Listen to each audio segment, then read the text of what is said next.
자, 그러면 이제 여러분들과 등가 가속도에서의 회전에 대해서 여기 세 가지 식에 대해서 한번 알아보고, 그리고 그 뒤에 회전운동과 선운동 사이의 물리량에 대해서 알아보죠. 그리고 선운동과 회전운동 사이에서 관계는 다음과 같이 이렇게 돼요. 여러분들은 여기에 박스에 쳐져 있는 이 식에 대해서 의미를 꼭 한번 생각들을 해봐야 돼요. 그리고 그 뒤에 우리는 물체가 회전운동을 할 때 실제는 여기에서 가속도라고 하는 자체가 접선 방향 가속도와 구심 방향 가속도의 합으로 표현이 돼요. 그 점에 대해서 같이 한번 알아볼 거예요.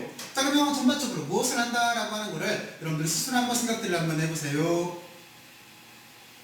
생각들 해봤어요? 자, 그러면 먼저 이제 여러분들이 앞쪽에서 배웠던 내용부터 잠깐 살펴보고 넘어가죠. 왜냐면 선운동과 회전운동 사이에서 여러분들이 정의한 변이 속도 가속도라고 하는 이 개념 자체가 그 뒤에 여기에 곧바로 쓰여요. 그래서 여기를 한번 정리를 해보고 넘어가야 돼요.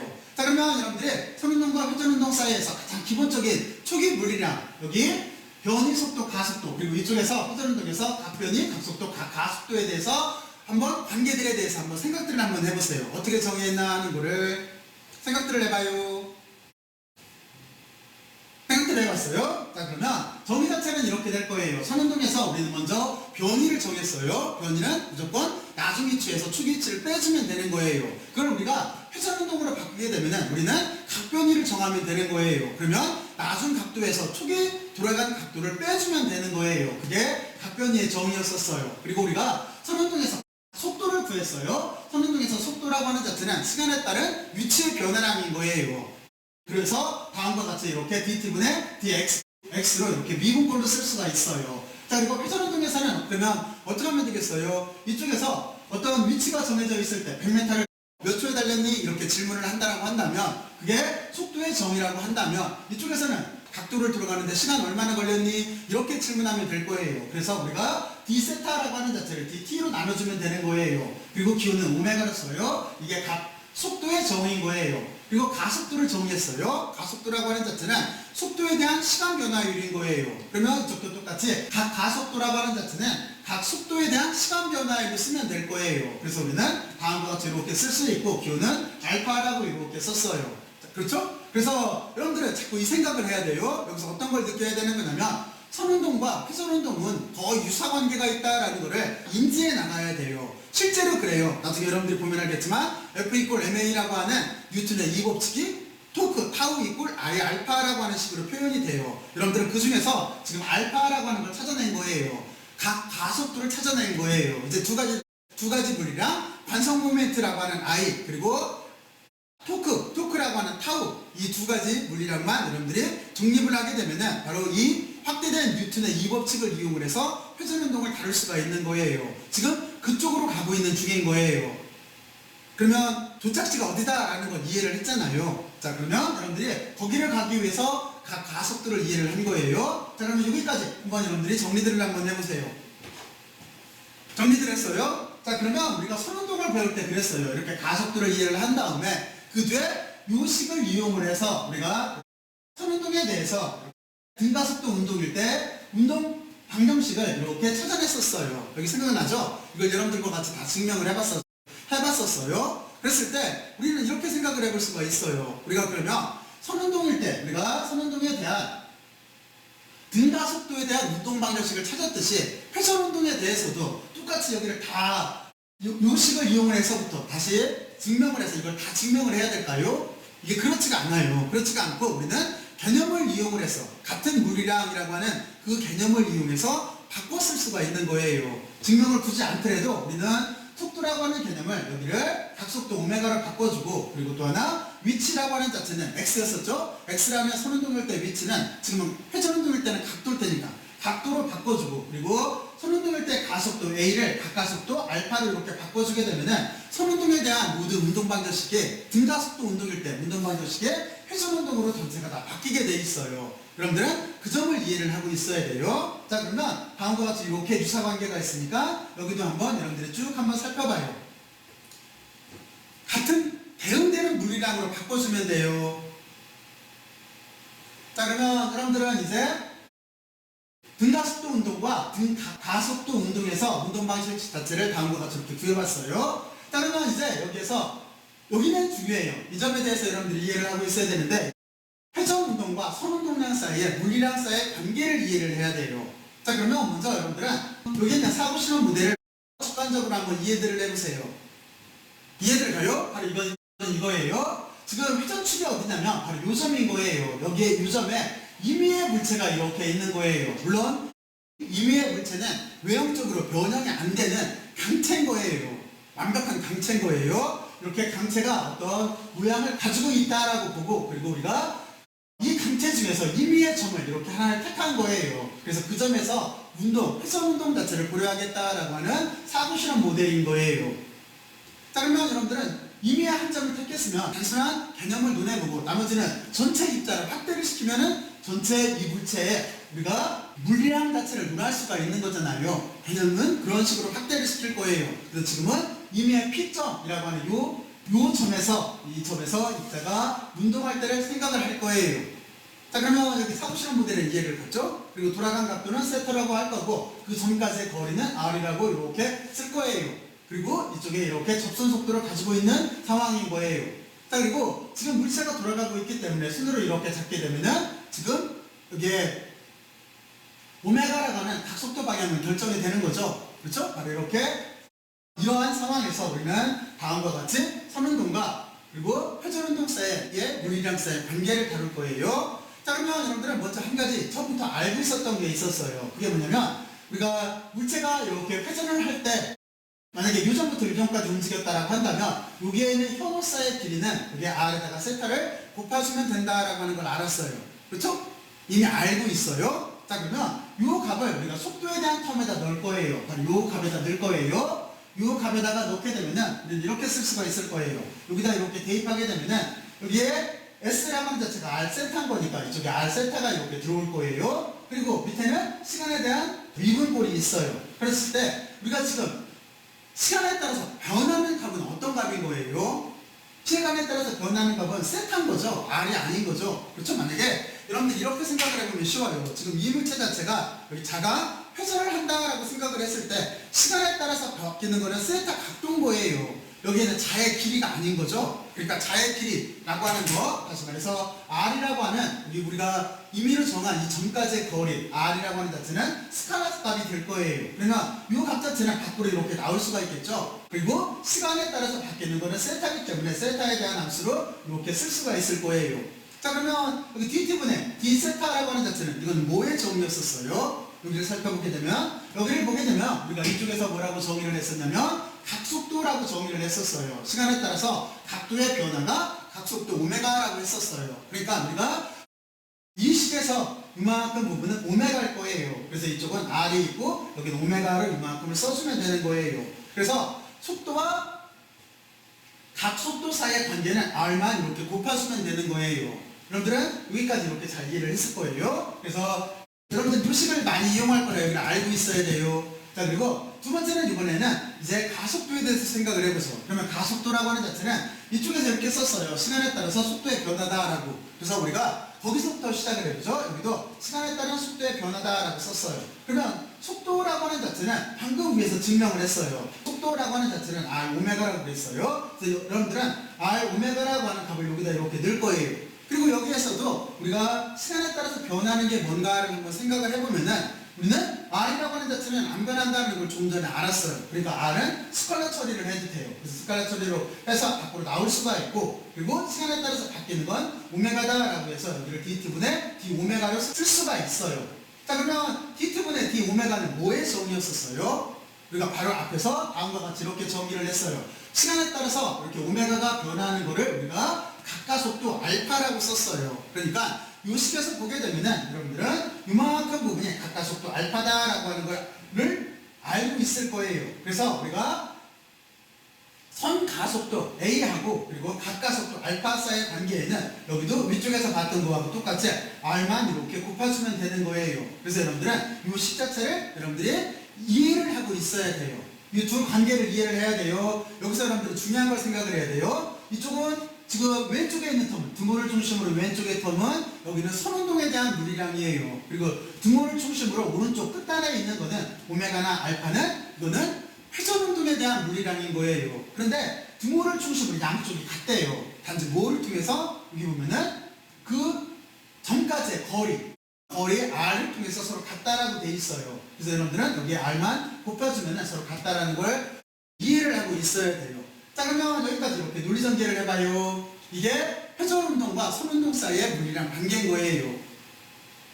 자, 그러면 여기까지 이렇게 이해를 했어요. 그리고 이제 마지막 사고실험 모델은 이거예요. 우리가 여기에서 가속도라고 하는 거를 재정의를 해보고 싶은 거예요. 그래서 여기도 똑같이 가속도를 정의를 할 건데 어떻게 정의를 할 거냐면 요 점까지 여기가 돌아갈 거예요. 여기가 이렇게 P점이 돌아갈 회전운동을 할 건데 여기를 우리가 접선 방향 가속도와 부신 방향 가속도로 구별을 해서 생각을 해보는 거예요. 그러면 실제 물체가 회전을 할 때 이때 가속도의 방향은 접선 방향 가속도와 우리가 부신 방향 가속도의 두 개의 벡터 합으로 나오게 돼 있어요. 바로 이 논리를 먼저 이해를 하고 있어야 돼요. 자, 그러면 여기 사고실험 모델을 이해를 먼저 한번 해보세요. 이해도 하고 의미부여도 여러분들이 했을 거예요. 자, 그러면 거기에다가 이제 논리전개만 하면 돼요. 먼저 우리가 부신 방향 가속도를 구해볼게요. 부신 방향 가속도는 지금 아래쪽으로 이렇게 돼 있는 거예요. 왜냐면 여기가 중심이기 때문에 이 물체가 이렇게 회전운동을 하게 되면 여기가 90점이잖아요. 이 점을 중심으로 회전을 할 거예요. 자, 그래서 부신 방향 가속도라고 하는 자체는 우리가 선운동에서 어떻게 썼냐면 다음과 같이 썼어요. 여기가 R분의 V 제곱이었었어요. 자, 그랬을 때 우리 여기 V라고 하는 자체는 어떻게 쓰면 되겠어요? V는 방금 아래쪽에서 구했어요. 여기에다가 이렇게 대입을 할 거예요. 그리고 바깥에 제곱골이 이렇게 있어요. 그랬을 때 R은 하나씩 없어지고 나면은 여기는 R, 오메가 제곱골로 이렇게 쓸 거예요. 그래서 우리가 회전운동일 때 부신 가속도라고 하는 자체는 R, 오메가 제곱으로 쓸 수가 있어요. 자, 그러면 여러분들 여기까지 정의를 이해를 했을 거예요. 자, 그리고 이제 전체 가속도를 구해보죠. 전체 가속도라고 하는 자체는 제가 좀 전에 이 그림에서 설명했듯이 전체 가속도 방향은 벡터 합이 이 방향이 되는 건데 이 벡터는 왜 나왔냐면 접선 방향 가속도와 부신 방향 가속도의 합으로 여기 있는 전체 가속도가 나왔던 거예요. 그러면 여러분들은 두 가지 가속도가 있다는 걸 알 거예요. T자가 접선 방향 가속도예요. 탄젠셜 방향이라고 하는. 그래서 여기가 접선 방향 가속도라고 하는 자체는 방금 우리가 여기에서 구했어요. 그러면 그 값을 이렇게 써주면 되는 거예요. 그리고 여기가 크기이기 때문에 루트 안에 제곱꼴로 써주면 돼요. 그리고 부신 가속도는 방금 구했어요. 여기가 R, 오메가의 제곱이었었어요. 그래서 이쪽을 R, 오메가의 제곱으로 쓰고 또 여기 제곱이 있기 때문에 다시 바깥에 또 제곱을 써주면 돼요. 그래서 여기를 우리가 이제 정리를 해주게 되면은 R 제곱이니까 R은 밖으로 빠질 테고 그리고 루트 안에는 알파라고 하는 각가속도의 제곱에 각속도의 4제곱꼴로 이런 식으로 이렇게 표현이 돼요. 이게 회전하는 물체에서 전체 가속도를 접선 방향 가속도와 부신 방향 가속도의 합으로 이렇게 표현을 한 거예요. 여러분들은 이렇게 표현된다라고 하는 걸 알고 있으면 돼요. 자, 그러면 여러분들이 여기서 한 가지 꼭 알고 넘어가야 될 개념이 있어요. 그 개념에 대해서 설명을 할게요. 자, 그러면 먼저 여러분들은 요 식에 신경을 써야 돼요. 여기를 이해를 하면은 이 전체를 이해한 거하고 똑같아요. 여기 보면은 V 이꼴 I 오메가라고 이렇게 돼 있어요. 그러니까 선속도라고 하는 자체는 오메가라고 하는 각속도에다가 거리 R만 이렇게 곱해주면 되는 거예요. 여기에 어떤 물리적인 의미가 있을까요? 여러분들 스스로 한번 생각들을 해보세요. 여기에 중요한 물리적인 의미가 있어요. 자, 그러면 이제 여러분들이 선운동과 회전운동을 비교해서 한번 생각을 해볼게요. 만약에 여기에 칠판 지우개가 있어요. 제가 만약에 이 칠판 지우개를 밀게 되면은 이 칠판 지우개에 있는 모든 입자들은 같은 선속도를 가지고 움직이게 될 거예요.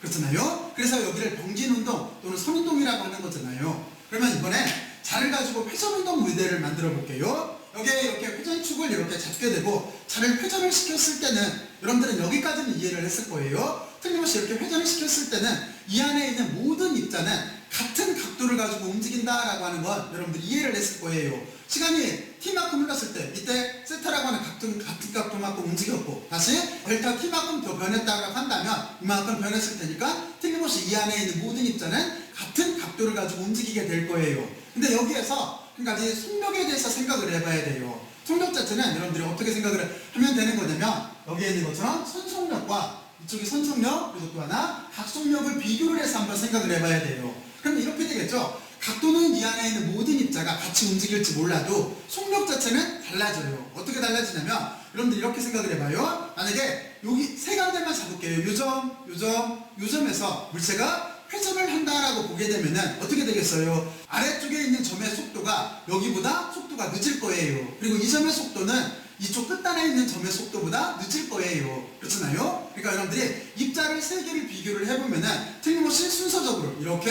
회전을 할 때 1번 여기를 1, 2, 3이라고 한다면 1번이 가장 늦고 2번이 중간이고 3번이 가장 빠르다라는 걸 알 수가 있을 거예요. 그래서 무슨 얘기를 해주고 싶어서 그러냐면 이것처럼 선속력 자체는 물체가 회전을 하게 되면은 서로 다 입자마다 다 다르게 돼 있어요. 그렇잖아요? 바로 여기에 있는 식 자체가 그걸 뜻하는 거예요. 선속력은 여기 있는 것처럼 거리에 따라서 다르게 돼 있어요. 그런데 각속력은 도대체 뭘 뜻하는 거냐면 각속력이라고 하는 자체는 여러분들이 세 가지 입자를 비교를 해봐요. 그러면 각속력이라고 하는 자체는 시간에 따라서 각도하고만 관련이 돼 있어요. 그래서 각속력이라고 하는 자체는 시간이 변해도 각도가 같기 때문에 이쪽에 있는 모든 입자는 같은 각도로 돌아가기 때문에 각속력 자체는 우리가 바뀌지가 않아요. 그렇잖아요? 그래서 여러분들은 이 말을 정리를 하면 이렇게 되는 거예요. 회전을 할 때 각속력은 같아요. 그런데 회전을 할 때 접선 속력은 R에 따라서 변하게 되어 있는 거예요. 그래서 지금 제가 접선 속력이라고 했는데 접선 속력 자체가 여기에요.